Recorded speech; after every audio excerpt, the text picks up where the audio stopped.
So this week's podcast, we welcome Ben Algate, who's been, if you've been in the Facebook group, you would have seen his journey. It's just been phenomenal. So welcome, Ben. Thank you. So Ben, tell the humans listening a little bit about your story, like kind of, take us back a bit where you were, and then we'll get to kind of where you are now. So people know you'll be blown away by this, but just, would you just rewind a bit, I don't know, 20 years or whatever point you want to go back? So my story really started back in my teens. So I had quite a troubled younger life. I won't go into that sort of detail on here, but it culminated in me developing some sort of quite severe mental health issues when I was very, very young. And one of those was panic attacks. And I was 13 years old when I had my first panic attack, and they were a kind of a part of my teenage life, I would say. So I was aware that they were there. I would be mindful of situations where they could possibly happen, but it didn't stop me from doing the things that I then later in life found hard. So I went abroad.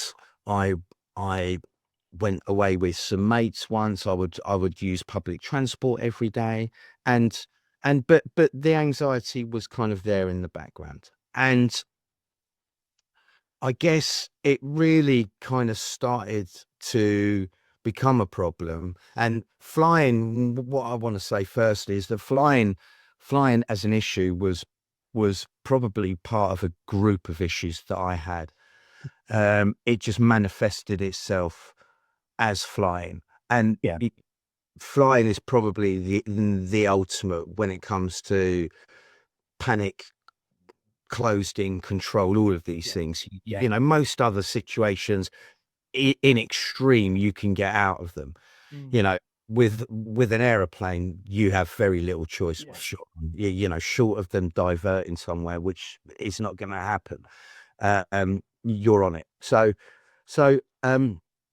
early in 2000, I'd been away on business, and I always remember this trip because I was feeling quite anxious generally in life at the time. My anxiety levels were quite high, and we were flying out to Barcelona on business, and then we were getting onto a charter cruise ship, and we were going around the Balearics for 4 days, and we had clients going with us.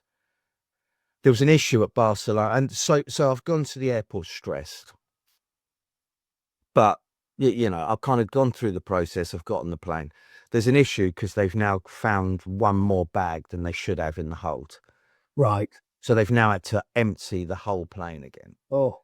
So the whole... Which is kind of reassuring in a way, is even... Absolutely. Yeah. Absolutely. And I mean, this is 20 odd years ago, but they realised that they had one extra bag, which is a big no-no. So it's an evening flight. We're sat on the runway at Heathrow. They end up having to serve us our meal on the flight, on the runway, because it took so long. In the end, I think it was about X hours before we could then fly.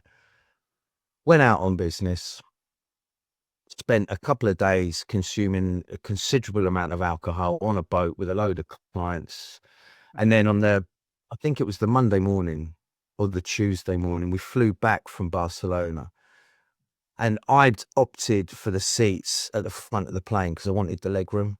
And the two stewardesses were sat in front of me. I don't know what plane this was, but they were literally sat in front of me on the jump seats. And as the plane took off, I just had this huge hit of panic and thought, I need to get off this plane now, like literally now. It's like, or I'm going to die. If I don't get off this plane, I'm going to die. And I remember sitting next to a guy that I'd been on business with and managed to persuade him to play battleships with me all the way back to Heathrow. And I literally white knuckled it for 2 hours on a flight. Yeah. Like really feeling bad all the way. Do you think anybody else would have picked it up around you? Because, some people really show it and some people kind of keep it in. No, I generally sort of go inwards. I think I was just like, shit, I need to I need to cope with this. I need to find a way through this. It was literally like, it was, how do I get through this? It was like, all I was focusing on was, if I can live through this next 2 hours, I'll be all right. And I remember literally walking out the terminal at Heathrow like I'd just come out of a war zone. It was like, sort of looking back over my shoulder, at what could have been, and just thought, that's it, But I continued to do other things in my life. And then strangely, I used to commute in and out of London all the time. And so just check. So that was your last. You stopped flying then. Stopped flying then. Right, Yeah. Okay. And then I was commuting in and out of London, and then about 6 weeks after that event, I was on a train that was going direct to Bedford or Milton Keynes, I think it was. And midway through the train journey, the same thing happened again on a train. And I was like literally on the edge of pulling the emergency cord on the So train. literally that sort of took you, but I mean, that sounds like it took you by surprise as well. Yeah, I was literally like, I thought you're joking. Like, again, like, it's like, and then over a period of, I'd say, so that was around sort of 2001, 2002, around that time. Yeah. For the next 5 years, it just all started to unravel around me, to the point where at one point I couldn't even leave the house. Yeah. So I had, No, I didn't know that. so I almost had a full breakdown. And it was just getting worse and worse and worse. Like, what I could actually do was becoming less and less and less. Anything where control was, or where my control was taken away, became an issue. I had to sit at certain seats in a cinema. If I went, it just, I couldn't drive through contraflows. I mean, as I said prior to this, at the time I was doing a job as a sales manager for a company, and I got caught in a contraflow on a motorway, and the same panic happened. And I spent a year driving up and down the country, not using any motorway systems at all. So I would drive using A roads. I wouldn't cross bridges. I wouldn't go through tunnels. I was literally planning everything in my life around complete avoidance. And that basically, that went on for a long period of time. But just sort of pause there for a second, mate. So I just get a sense then that your life got very small and flat. You had to literally couldn't. So you weren't using tubes, trains, or anything like that. No tubes, no bus, driving everywhere on A roads. Yeah, no buses, nothing. That was the only travel. And I remember joining. So basically, what happened was we roll on to about 2006, and then, like, things in my life started to calm down and settle. But the thing that remained was that I still couldn't do any of these things, and the thought of doing them, was just awful. So, and depending on how anxious, and so if there was a hierarchy, there were things that I couldn't do at all. So I couldn't use planes, were just absolutely no. Couldn't use trains, couldn't use buses, couldn't use any of that. If I used a taxi, I couldn't use the Mercedes taxis where they control the doors. Right. I could only use a black cab because I knew that if I wanted to, I could jump out the window. I mean, even as I talk about this, it sounds insane, but this was my brain would function it by saying, I can actually get out of this if I want to. So there were the thing I find interesting, Ben, sorry to interrupt, is that it's the level of thought that goes into it. Like just the taxi, I can get out of this window. Mercedes, they've sold a lot. I'd never even thought about that. Yeah. So, and that was the whole. If my anxiety levels were low, I could use lifts. if my anxiety levels were high, lifts were totally out of the question. And the issue is that I like a view. So what was happening was I would book, and I'm away quite a lot. I stay in quite nice hotels. I'd book a room on the 20th floor. I'd had a shit day. I'll walk up the stairs. And I've done it. I've done it. Sorry, there's a half. I just feel it's the irony of it, you know. So I've done it. I've walked 18 flights in a hotel. I've been that idiot that asked to be let through the door that no one else is supposed to walk through, because most buildings are now designed with access in mind. Most buildings are designed with lift access only. It's very rare that people are directed to any staircase. So so we live in a world where you have to use lifts all the time. So I'd be the one going, "Can you let me through that door?" And the guy would be looking, going, "Why? People don't use that door." Then you go through this whole elaborate story, and that was kind of it. And would you tell them the real reason, or would you make? No. I mean, I would. I mean, it got to a point where you kind of.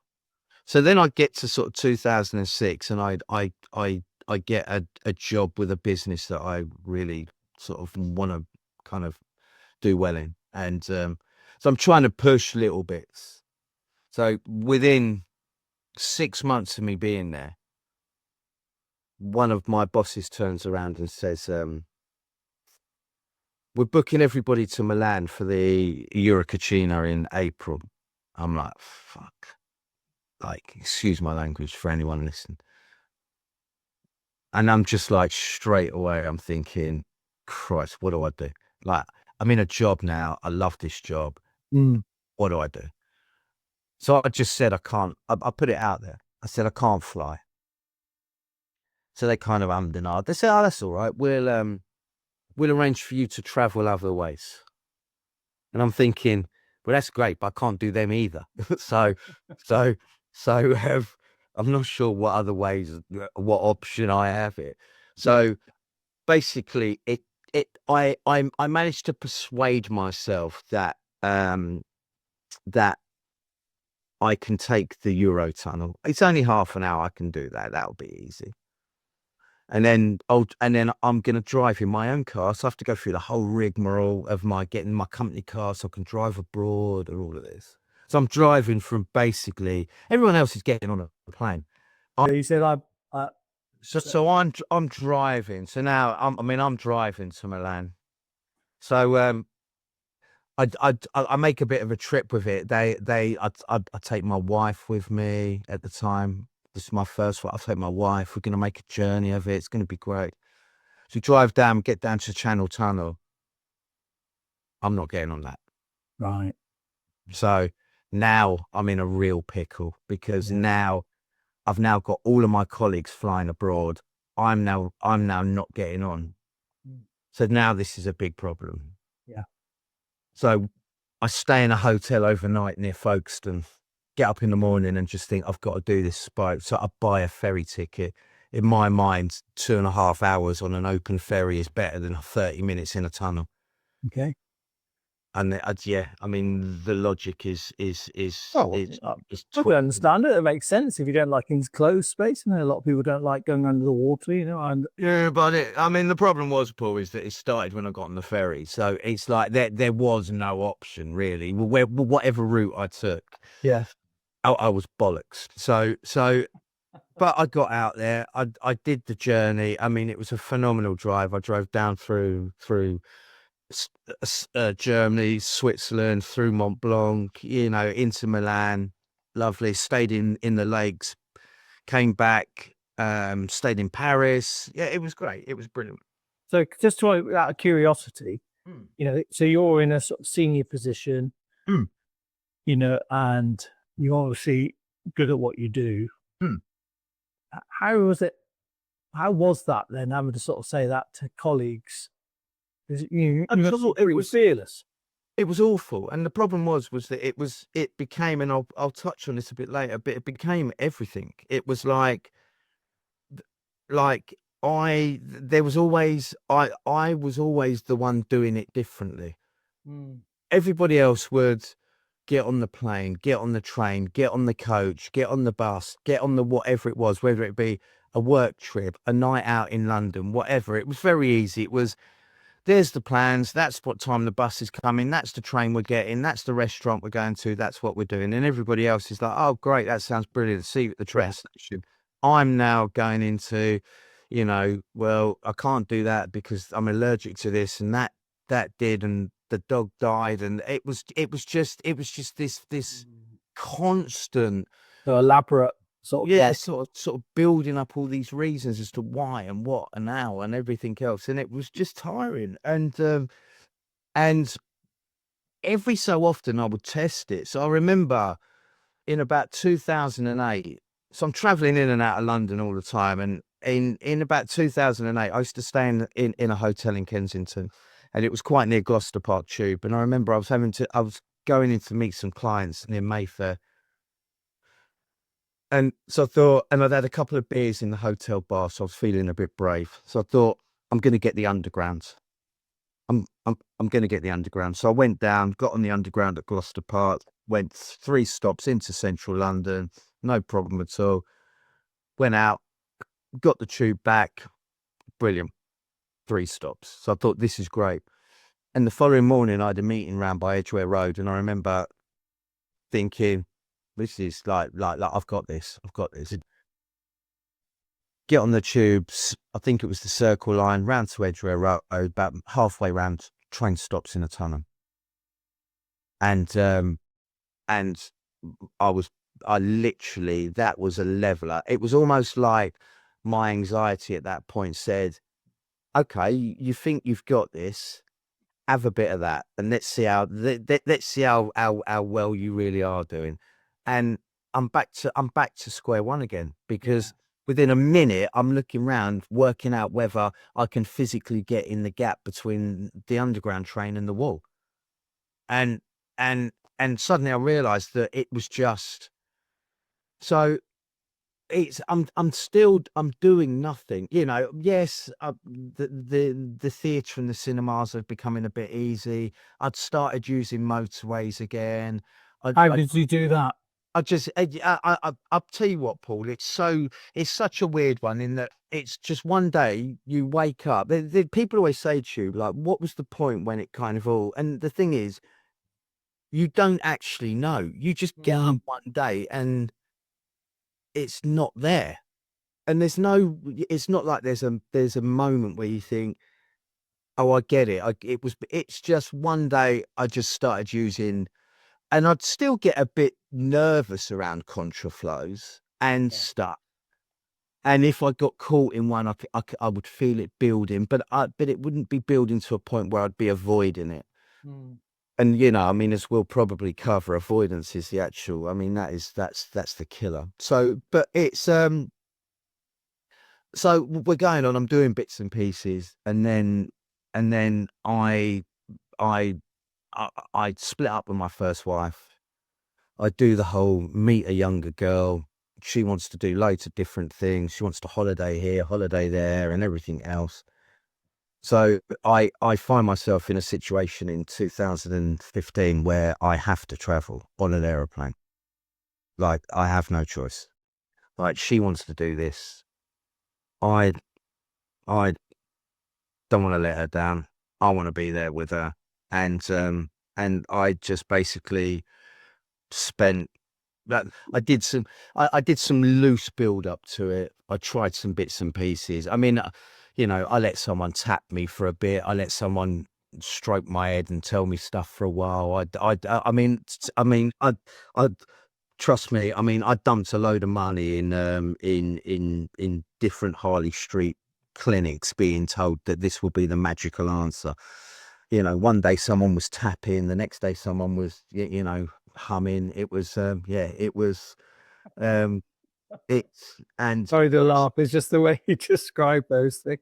and basically what got me through was good old fashioned 5 pints in an airport bar, and that was it. And that got me there, and I had an okay holiday and did the same back. And it was, I mean, I drunk on the way back. I drunk so much that I could see the air stewardess looking at me. I mean, I'm not a boisterous, aggressive drunk or anything like that. But I could see she was looking, thinking he's on the edge. Do you know what I mean? You know. So I mean, I think I was lucky to have been allowed back on that plane. I mean, it's not like I'm going to be one of those that's up and causing problems, but I think they just looked and thought, yeah, he's gone for it. You know, he really has. So and really that was it. And then I then find myself in a situation between 2015 and where we are today, and I didn't really do anything. I lived my life doing the bare minimum. I was very good at building up the lies, and so I did all that. You know, I stayed in the amazing hotels, and I ate in the great restaurants, and I did everything else. But you know, I would spend a fortune on Ubers and taxis, and I could only travel at certain times. And you know, my life was full of lots of inconvenience and Yeah. issues and problems and everything else. And you know, at the level of business, and this isn't me sort of giving it the I am, but I am at quite a high level of business, like within the business world. I'm quite well known in my field. I'm quite respected in the field that I work in,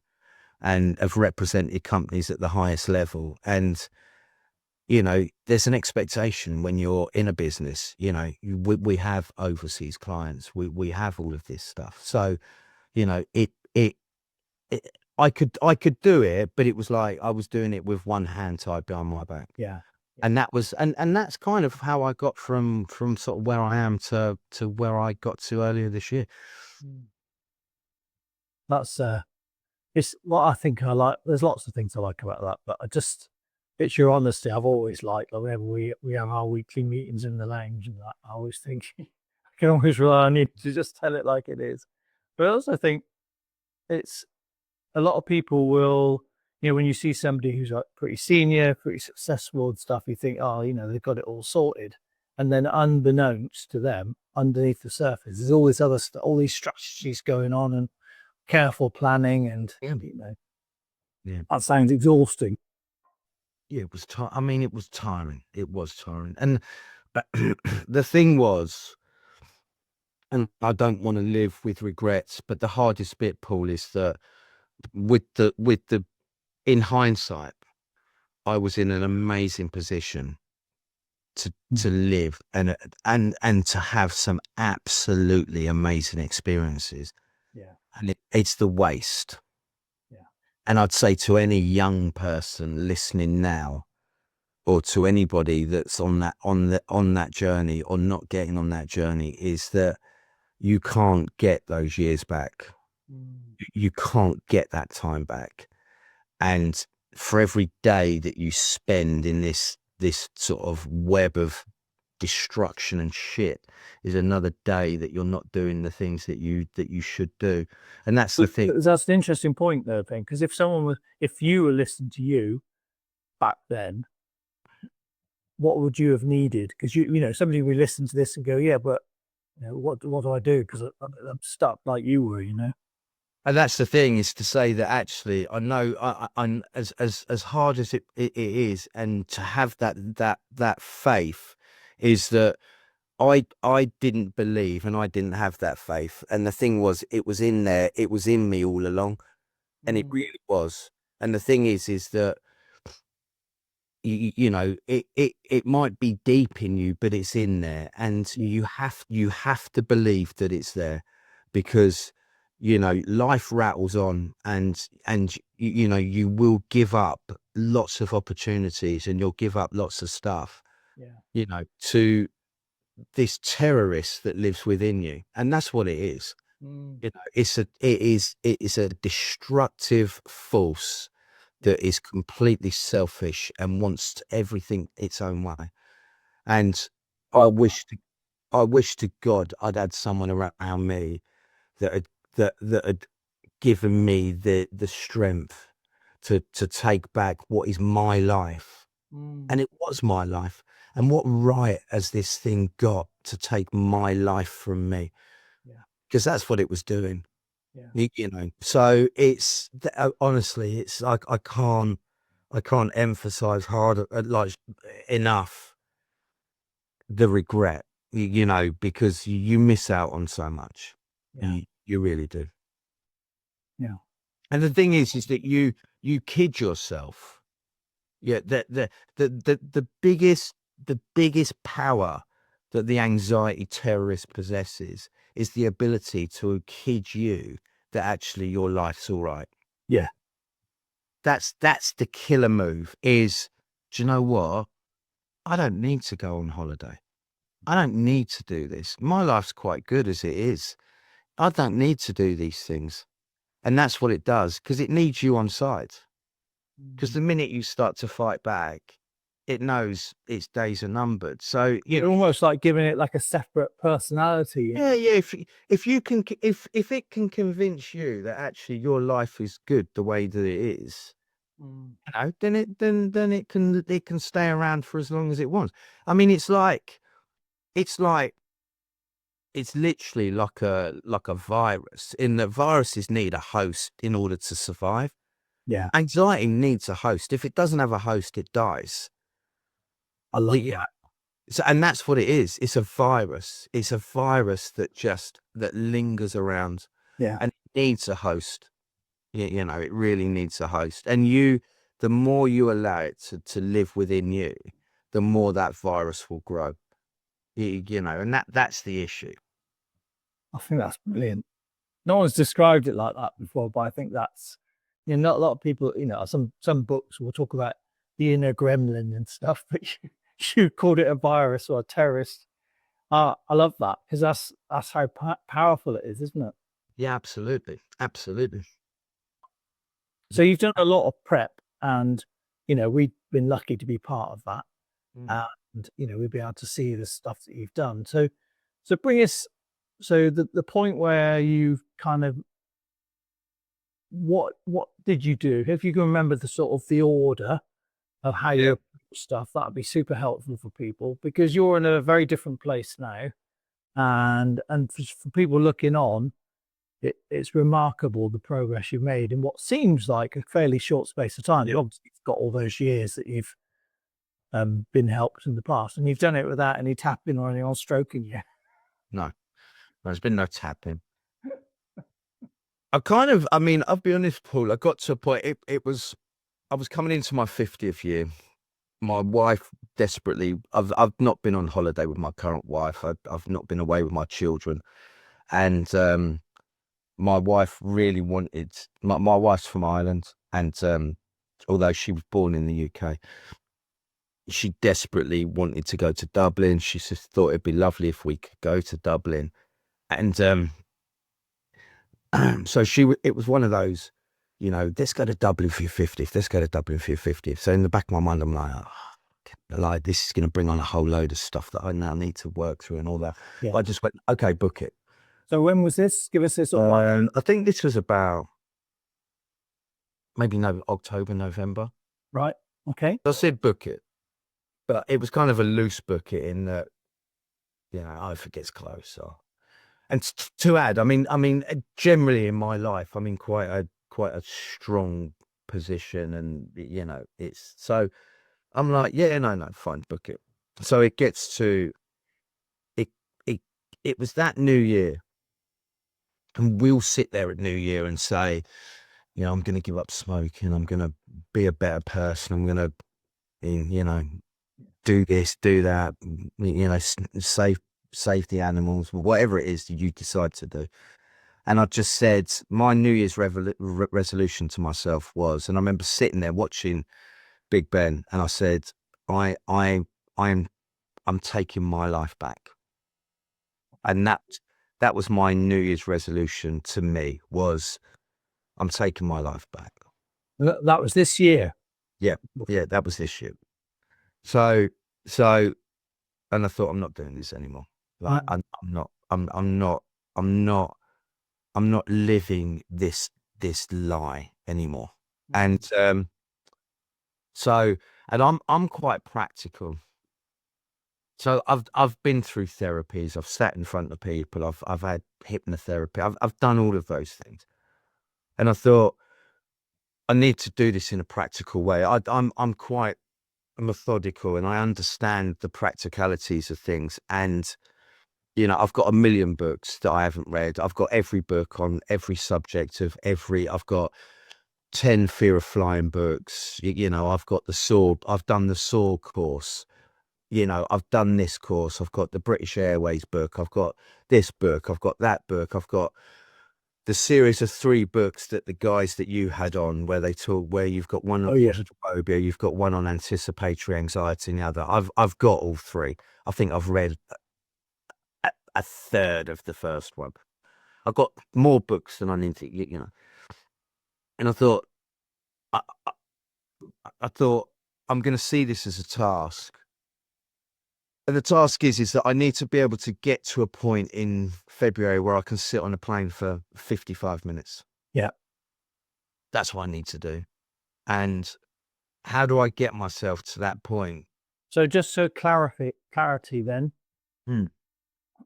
So at that point, you sort of zero. You weren't doing training, nothing. I think it's up. And then you're working towards a flight in February. Yeah. Cool. All right. Yeah. This is good. So I thought I need to do this, and so I thought, like, exposure is the only way forward in any of this stuff. It's like everybody can look at different therapies. They can look at everything else, but exposure is the only one that is going to work at the end of the day. It's tried, it's tested, it's proven. People can try and chip away at it, but ultimately, old-fashioned exposure therapy is the one that works 10 times out of 10 in whatever situation. That is the one that works. So I knew I had, but you've got to do it in the right way, and you've got to find, with exposure, the key is finding the balance of pushing yourself into a place where you're uncomfortable, staying in that situation, but not going out on day one and doing something stupid where you then send yourself into a tailspin and suddenly you're like, look, so I'm not doing this. This is awful. So it's a fine art. It really is a fine art. And I didn't have anyone around me, but I thought, I can work this out.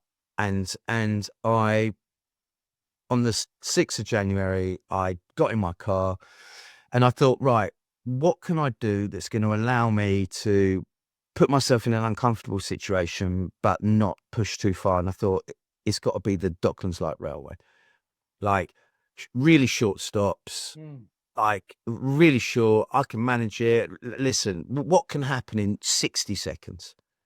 Like, really, honestly, what can happen in 60 seconds? So I went down, parked my car up, went through the whole process. Like, this is how strict, like, I didn't even know how to buy a ticket. Yeah. Like, because I hadn't used public transport for so long, like, everything's changed. So I'm thinking, well, where do I buy a ticket? Like, where's, so what do I do? Like, I didn't even know how it worked. So I'm like, but anyway, managed to work out that it was this card tapping thing and all that. Get on, can feel the panic building, let the doors shut, do one stop, get off, get back, opposite direction, get off. 60 seconds each way. I don't even think it was 60 seconds. Yeah. So I'm like, right, that's it for today. Went off, got on with my day. And then I came back the following day, did 2 stops. Then I came back and did 4 stops. Then I did 6 stops. But I was going through panic every time because it was like, it was unknown. I was constantly going into a period of unknown. And I knew that I had to keep pushing it to places where I was uncomfortable. So I'd get used to, like, but 4 stops was easy. So then I was getting on the DLR and I was going under the Thames to the other side of the river. So I got it to a point where literally, and then I was going down the section where it goes into Bank and all of those sorts of bits and pieces. So I got it to a point where I could do that. It became like easy. Like, I don't, I could travel on it all day. But so when you were doing that, were you using any strategies or anything to sort of manage your anxiety? So basically what I did was I went out and I bought a book that I was using at the same time. I've referenced it on the group before. So and it was really good for me. There's an app that's linked to it as well. It's called Dare. And I was working through, and that again, it's a practical workbook, which really works for me. It's not read 400 pages of gumph about, you know, you do this and you feel like this. And it's literally like breaks it down into sections. Do this. This is a task. You know, you add like work bits, like there was sort of, you know, stuff that would help you in a situation where it was all going batshit. There was stuff where you could just work through it, and it was like, right, a 7-day course on feeling trapped. Day one, you'd listen to a bit, and then at the end of it, there'd be a task that you had to do, and it would be some writing work or something like that, and you do that for a week, and then so it was all practical, and then, you know, I would listen to podcasts. There'd be some relevance there. But I was always looking within the podcast. For me, it was looking for that. I needed something where I could tap in. I needed a relevant pull. You know, there was you know, and you know, I run quite a bit. So I've run the London Marathon for the last 2 years. I'm running it again next year. I'm running Paris next year. So, you know, I run quite a bit. So I was listening to them while I was running and things like that. So, but in my mind, I'm like doubling that, like, this is what I'm working towards. Yeah. So I'm on the DLR, I'm doing everything. And then I realized that now I need to kind of up my game. So it's like, right, I've moved on from the DLR to a normal train. But I couldn't just go straight on to getting on the normal train that takes 20 minutes to get from A to B. So I would get on the normal train, but I would only get on the trains that were stopping kind of in spaces that I could manage. Right. And then I would build on that. So I would get on a train that stopped everywhere. And I remember going on a night out with some mates of mine, and we got to the station, and they're like, we were going into Bethnal Green, and they're like, and I'm like all proud. I'm getting on the train with you. They're like, we're not getting on that train. Like, that train stops everywhere. Like, we want to be on the train that goes like one stop. So we'll see you there, because we're not going, you know, like 27 stops later, I'm still traveling. They've been there for an hour. They're like, not a chance. So I went, but I traveled on, and I was open with them. You know, this is the reason why I've got to do this, you know, and I owned it, and they were like, that's fine. So I did that. Then I started to push the journeys out. So it was like the train that was like every 10 minutes. And each time it got a bit longer, as the doors shut, I'd get that pang of shit. What have I done? What have I committed to? Like, Yeah. and then and it was the same feeling every time. It was a little bit of build up before, doors shut, shit, what have I done? Settle. And I started to notice it was just the same. Yeah. The pattern was the same. It was once I gave in to the fact that I was in that situation, things would start to calm down.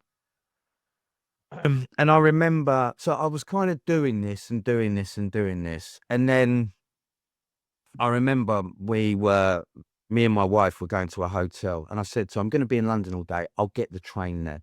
You drive, I'll get the train, because I'm going to be in London anyway. I can get a train from Marylebone. I'll get on the train. You drive. And so anyway, worked it for me, worked it all out, looked at the spaces between stops, thought, yeah, I can cope with that. Get on the train, doors go to shut, and I realize I'm on the wrong train. And it's 25 minutes to the next stop. And the first part of the journey out of Marylebone is all through tunnels, and it was like, but I had a moment, Paul, where I had I realized that I'd misjudged the train that I was on, and I had a moment where I could have got off, and I thought, and it was like, get off. And then I thought, I'm not getting off. No. I'm staying on this train. What's going to happen is going to happen. I'm not getting off this train. I'm staying on the train. Like, I'm not going to get off, you know, and that kind of became my motto was that, and it's quite an important point, this, because it actually defines my whole journey, which was I've never, ever not done what I turned up to do Okay. since December. Never. I've never not got on a train. I've never avoided it for something else. I've never not got on a flight. Like, that was my rule, was that if you're telling yourself that's what you're doing next, you're doing it. Regardless of how shit you feel, you're doing it. Yeah. Like, there's no out for you, Ben. Once we agree that that's the next step, you do it. And that's been the journey, and that's been quite key. So you taking control of the virus then, by the sound of it? yeah, absolutely. And then for me, it was like, what I was trying to do was I was trying to relate situations on the ground as close as. So it got to a point leading up to Dublin where I was trying to take train journeys that were a similar time to what the plane journey would be. Yeah. So I could almost relate, you know, and even when I was sitting on the train, I would sit on the train and think, right, at this point, you'd already be a quarter of the way through. At this point, you'd be halfway through. At this point, you'd nearly be there. That's good preparation. So I literally started to overlay on the ground what that felt like. I had a certain playlist that I'd listen to. Right, a quarter of the way through, you'd be at this song. You'd then be at this song. And basically what I did was so I've now gone through this kind of journey. I'm now at a point where, and I did this on a lot of my flights. I mean, it's, you know, we'll cover in a bit, but I've flown a lot since the beginning of the year. But I would break my journey down into sections. So Dublin was 4 15-minute sections. And I would overlay that with the songs that would play. So there's some planning there. So as the plane took off, I'd switch my thing on. It was Quiet Life by Japan. I'm a huge 80s fan. Quiet Life by Japan was the first song as we took off. And then we went into a bit of Duran Duran. I think the Chauffeur was in there, Blue Monday. Then we got into some, but I would know my journey by the music and I would overlay that with time. So Dublin was 4 15-minute sections. That's smart. It was 15, 15, 15, 15. And that was Dublin. And so what if the flight had been delayed? Would you have had a backup? Not really, because for me, my issue is, I mean, if it had been delayed, so that 15, 15, 15, 15 is from the point that it's taking off. So actually for me, my issue starts once I'm on the plane and the door's shut. The actual lead up and all that, for me, I don't care if it's delayed, because it's time where I'm not in the air. So what about if the flight does a missed approach and has to do a circle, then your 4 15 minutes? Did you have a plan for that, or were you? No, not at all. Because for me, generally, what happened was, and once, and I mean, I've flown 12. I think I've flown 12 times since the beginning of the year. I never tick the last bits of any flight. So generally, like, I'll tick the first sections, but the general rule here is that I always get into the rhythm of the flight. Yeah, and I've never put a line through the last couple of time sections. Are you talking about the checklist? Yeah, no, I'm talking about my breakdown of time. Oh, your breakdown. Right. So what I'm saying is, the first one, and religiously, first 15 minutes, or when I flew to longer distances, a half hour, whatever that might be, tick, tick, tick, tick. But generally, if I then look back, and I've got a book that I have on most flights with me, if I go back and look, I've probably not ticked the last bits on most, because I lose the need to tick that after a while. Interesting. Yeah. So the need to control the situation around me will wane as I settle into it. So it's like, I've got to do it. Oh shit, I haven't done it. I've been talking to the person next to me. I've been talking to oh, two of them have gone past and I haven't ticked them. It's you kind of just lose after a while, you know. So and you know, I got on the plane. It was quite emotional to start with and panicky, but actually, you know, the age old, and I think sort of everyone in Lovefly should have this tattooed on them. It's because it's the one saying that you can relate to absolutely everybody, and it's not it's not ever as bad as you thought it was going to be. And that is absolutely, I mean, it should be carved in stones and buried somewhere, because that is about as real as it gets. And everyone will tell you the same. Yeah. You know, it never is, ever. So, you know, you get on there, you think the whole world's going to come crashing down around you, and it doesn't.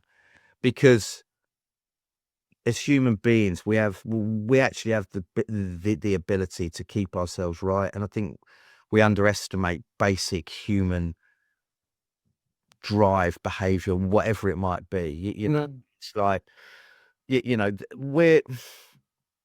I think the interesting thing is that if you look at human beings, Paul, they're the most complex.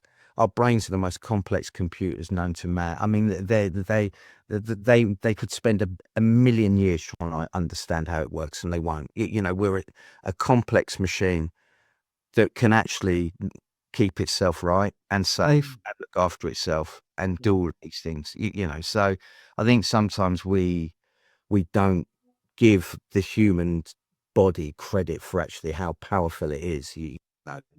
So it's and I got through the flight, and I went to Dublin, and I drank enough Guinness for me, you, and everybody else on Lovefly, I think, during that period. And Well done for representing us. Thank you. yeah, no, I did well, and most other fear of flying platforms as well, I think. So and I had the flight back felt a little bit worse, because you're not looking forward to the holiday, and there's all of those other bits and pieces. But I got home, you know, and that was it. And then I flew 2 weeks after to Manchester. Yeah. And then I flew 3 weeks after to the south of France on my own. And it continues. Yeah. So what are you like now, would you say? You know, well, I mean, the thing is that I straight after Dublin, I knew that the next big milestone, my wife had booked a family holiday to Crete. It was 4 hours. It was huge. It was like, I mean, at that point when it was booked, people might sort of said you're flying to the moon. I mean, it was like 4 hours. It might as well have been 104 hours, you know. So, but again, I knew that I didn't have a choice, Paul. I can't. I had to go. So I had to find a way through it. And I'll be honest with you, there was a lot of prep for Crete.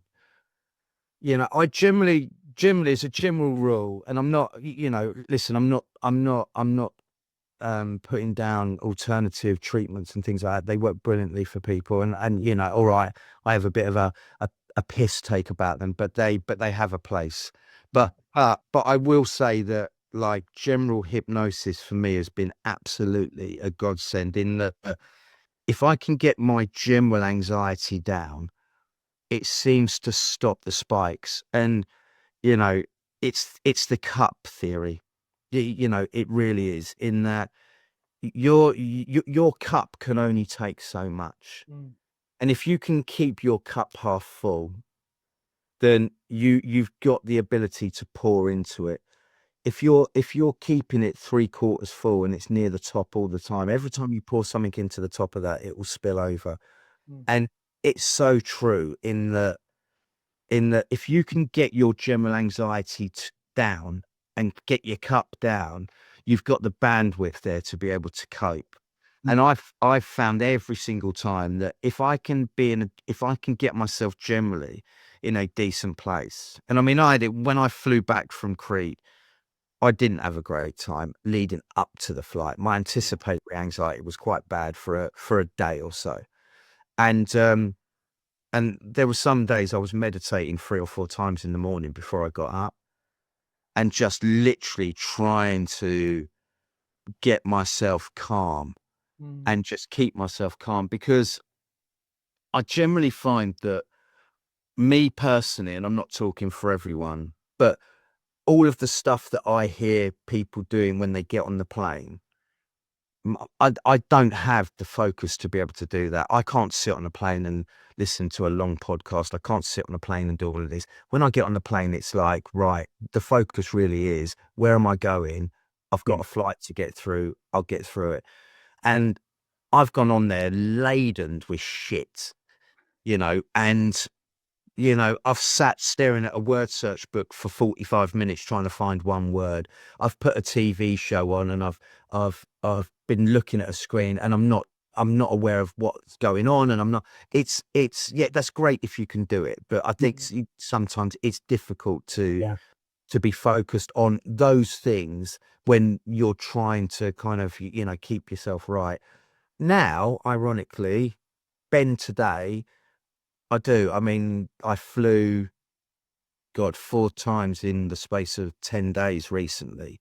And on the way back, I read my book for a bit and I pissed about with the word search for a while. And then I decided to watch something on television and just sort of started to flit about. I still, I'm not 100%. I mean, I'm 6 months in. I flown to Dublin, Crete, Manchester, Barcelona, Ibiza, Alicante. I've and I I don't get any build up anxiety now, really. So, which is good and bad in that the build up anxiety sometimes allows you to bed into the situation. So whereas not having any build up anxiety, sometimes it's a bit strange because you'll have nothing and then you'll get to the airport and think, shit, I'm flying. So it kind of, it's kind of denial then, basically, until you get there. Yeah, it swings and roundabouts really in that but and listen, some flights are worse than others. I have some flights where mine hits my, and I've spoken about this on the group. It hits my, I get quite bad acid reflux. I don't eat on the day of flying, things like that. So I don't do myself favors. So I end up with a situation where, and the problem with acid reflux on an aeroplane is that because everything's pressurized, as I found out when I opened my Pringles coming back from Ibiza, I've never seen a Pringles packet that's been on a plane for a while, and the whole top domes up because of the air pressure. So yeah, it's huge. It looks like it's going to explode because of the air pressure in the cabin, obviously. So, but when you have reflux, the pressure in the cabin, it just makes it a little bit more there, and you're aware of it a bit. Yeah. So there's a bit of that, but I don't get the whole build up, I don't get any of that now. I kind of just, I know I'm flying. I turn up, if I'm there with people, I'll have a couple of drinks at the airport. I might not, it depends. So I'm flying tomorrow night. I've got quite a late flight, so I'm not flying till 9:30. So, so I might have a glass of wine and a beer. I might not. I don't get beat up about it. So it's amazing, really, isn't it? That what you had to overcome to get to this point. I mean, we've been lucky. So seeing you in the lounge every week has been a privilege. But I wonder what made you go towards doing that. What made you? I can't remember when you first joined us, or when you first appeared. I joined in December. I think the other thing to say, Paul, is that, just quickly back on the other stuff, is that everything else unravels in that. So now I use trains every day and I don't even think about it. I use the underground every day. I use trains every day. In fact, I opt for trains every day. But I walk down to the train station, I go into the coffee shop, I get my coffee. I don't care if it's going one stop, generally now, if I get on it and it's stopping everywhere, I'm pissed off because I'm like, I want to be on the one that's only stopping once. If I had my choice, it wouldn't stop at all. So, because I actually enjoy that time in the morning now. I sit, I might catch up on some emails. It's like I actually enjoy, and I enjoy the fact that if you think you're going to get somewhere at 12:15, you're going to get. When I used to drive into London, I could be an hour late, 2 hours. It was awful. And also all the other things. I mean, I took my kids to Thorpe Park. I went on the rides with them. It's like it doesn't just open that up; it opens up lots of other things around you that tend to be associated. Now I could be trapped in a lift and I wouldn't give a shit, honestly, and I mean that genuinely. It's like these things just don't bother me anymore. Yeah. I'll get in any Mercedes taxi. I literally don't care, like really don't care. And I think that's the other thing, is that it doesn't just open that up. If you've got other issues going on, you find that they all start to unravel at the same time. And that's the beauty of it, is that as much as it winds itself all round each other, when you start picking at those threads, it all just starts to come apart. Yeah. And that's the bit that I've noticed that's been brilliant. But I think for me, it's I look for. We all want to find that connection. We all, when we're in a situation we're feeling shit, all we want is for someone to turn around and say, "Do you know what? I've done that." Yeah. That's all you want in that situation. And I think that's where Lovefly comes in, is that you want someone sat in front of you that genuinely, and this is the problem with therapies and things like that, is that you'll sit in front of someone and they'll go, yeah. But when you actually turn around to them and say, "Have you ever been through that?" They'll go, "Nah." And so it's like, you're telling me what you're telling me because you've learned it out of a textbook, or whereas I think when you're sitting in a community, there's nothing more therapeutic than sitting in front of someone and saying, "Do you know what? I felt exactly like you and I came through it." Yeah. I don't feel as bad as you did, but do you know what? I know every feeling you're feeling. Yeah. And I think to have that connection is absolutely that's what people want. They want someone to say, "I get it. I know how shit you feel." And actually it does get better, because when you're in the mire of it, it's so difficult to believe that there is a way out. And I think to actually look at genuine, real people that tell you there is a way out. Yeah. And do you know what? It's not, I don't skip to an airport now and think, "Oh, great, I can't wait." Do you know what I mean? I mean, I'm like, my wife, she loves flying. She loves it. She gets on, she kicks back. She absolutely loves it. Whereas I'm still like, bollocks. But I'm still getting on and I'm going from A to B. And do you know what? Maybe I'll never be the person that skips through duty free. But I don't need to skip through duty free. I just need to be able to get on a plane and get off at the other end. Yeah. You know. So you're at a level where you can do it. It's not a big deal. No. But you don't see yourself loving it, like skipping through. I can't imagine you skipping anywhere, to be honest. No. I mean, not today, but you know what? Maybe that time will come. Maybe there will come a time where it becomes a non-event. And I didn't think I'd ever have like by now, if I was flying tomorrow night 3 months ago, now I'd be sitting, I'd be on flight radar, I'd be doing this, I'd be doing everything. It's like I have to live the flight 25 times before it's gone anywhere. Yeah. It's like, whereas now I don't, I I kind of learned early on that, like, I can't change what's going to happen when I get on that plane. So what's the point in spending 27 hours beforehand worrying about something? If you're going to worry for 4 minutes before, because you can't do anything about it anyway. So it's pointless. So, it's kind of like, I think I at the beginning, Paul, I used to think, right, I've got 5 sleeps before the flight. I don't need to worry about it tonight. I don't need to worry about it tomorrow night. And every night it'd be, I don't need to, because it's not happening tomorrow. It's not happening tomorrow. It's not happening tomorrow. And then it would be like, that final night would be shit because it's like, it is happening tomorrow. But then I got it to a point where it was like, I don't need to worry about it now in this hour because it's not happening in the next hour. Yeah. And so it's like, do you know what? So I got from a point of, I don't need to worry about it today because it's so I got it down to hours. So it was like, right, it's 8 o'clock in the morning and I'm flying at 6 o'clock. I'll start worrying about it at 4 o'clock.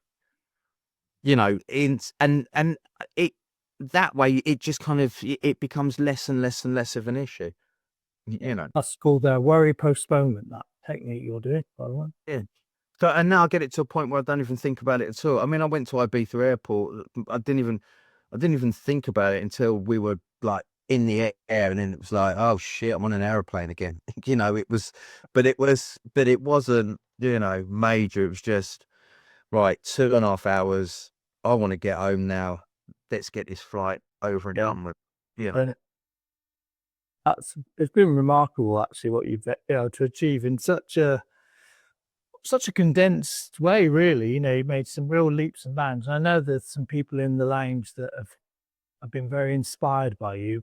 It's almost, for some people, it's because you've made it in such a, you've literally gone at it, haven't you? Like, on a mission. Some people have kind of looked on and go, I could never do that. You know, I can't, I'm not like Ben. I don't have, but when people hear perhaps your backstory now, they might go, actually, despite all of that, and you've still done it. I think that's really inspiring. I was in the grips of fear and I was weakened by it. And I was like I was quite frail by it all. So, you know, it really took its toll on me. It did. I mean, it had me on the ropes for a long, long time. So, but, you know, and the Dare book talks a hell of a lot about bringing anxiety on, chasing it down, like almost going after it in the end. You know, is this the apps? I'll tell you what, if you're going to give it to me properly.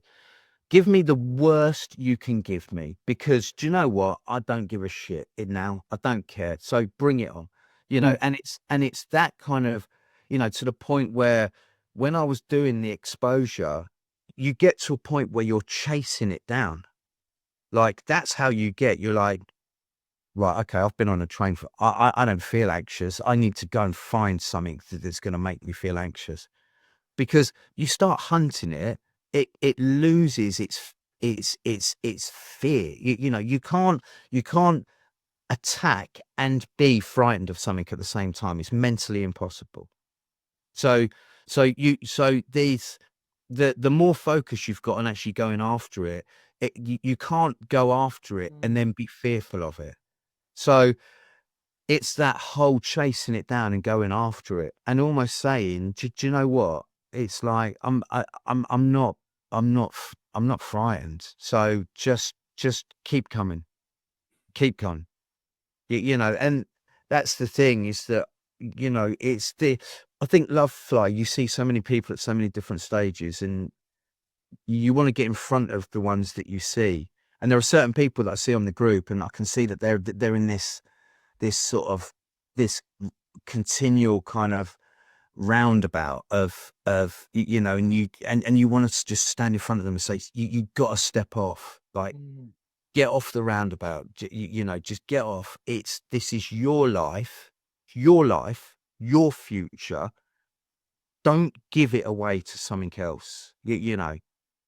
And that's the thing, it's yours. You've got a right to be here. And I tell you what, life is a precious gift. It really is, Paul. And, you know, we've been blessed with something quite amazing. We owe it. We owe it to ourselves to give ourselves the best that we possibly can.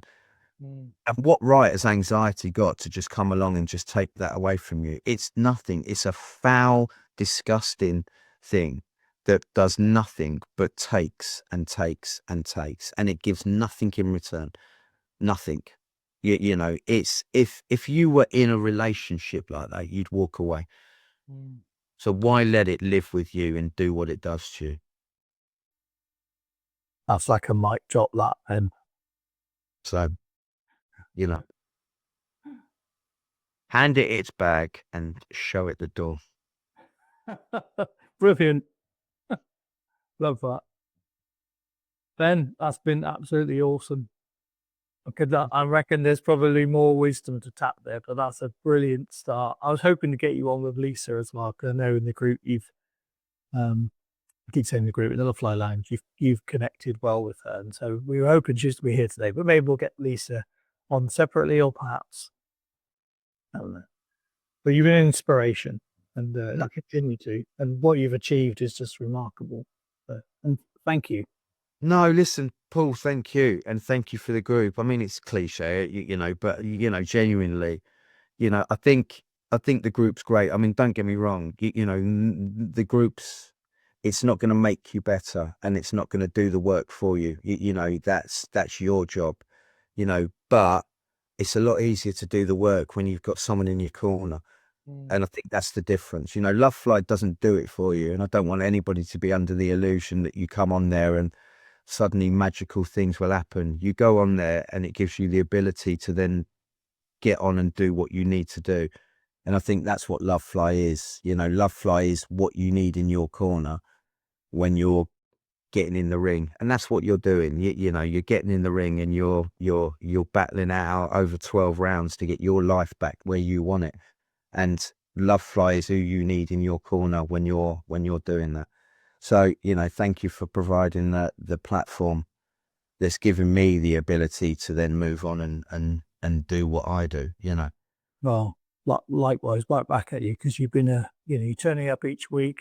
Half the time you're on holiday somewhere. Got bloody palm trees behind you, but it's really important that, because you're a good champion in the group that people are kind of looking to, and what you've overcome is amazing, absolutely amazing. Ben, thank you very much, my friend. No, listen, thank you, Paul. It's been my absolute pleasure. Thank you. All right. Well, good luck with your flight tomorrow. Not that you need it. No, thank you very much. All right, mate. Thank you. Cheers. Bye. Bye.